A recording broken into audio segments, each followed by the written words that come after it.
জাতীয় ঐক্য গড়তে ও জুলাই সনদ তৈরির লক্ষ্যে ৩ দিন পর আবারও আলোচনায় বসেছে জাতীয় ঐকমত্য কমিশন। বৃহস্পতিবার সকাল 10:30টায় দ্বিতীয় দফার 11তম দিনে রাজধানীর ফরেন সার্ভিস একাডেমির দোয়েল হলে আলোচনায় অংশ নিয়েছে রাজনৈতিক দলগুলো। কমিশনের সহসভাপতি অধ্যাপক আলী রিয়াজ বলেন, জবাবদিহিতামূলক রাষ্ট্র গড়তে এবং ফ্যাসিবাদের ফিরে আসা ঠেকাতে রাজনৈতিক দলগুলোর মধ্যে ঐক্য প্রয়োজন।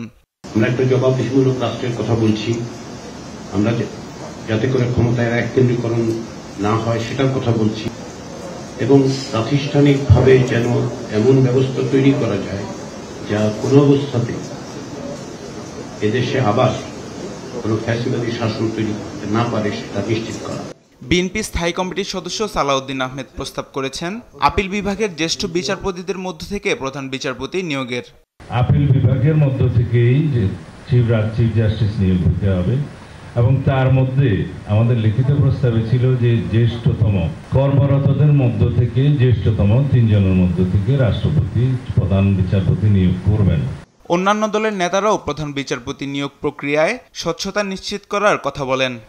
বিচারপতি নিয়োগ প্রক্রিয়ায় যথাযথ স্বচ্ছতা এবং যাদের নিয়োগ দেওয়া হবে তাদের দক্ষতা, এগুলো আগে নিশ্চিত করতে হবে।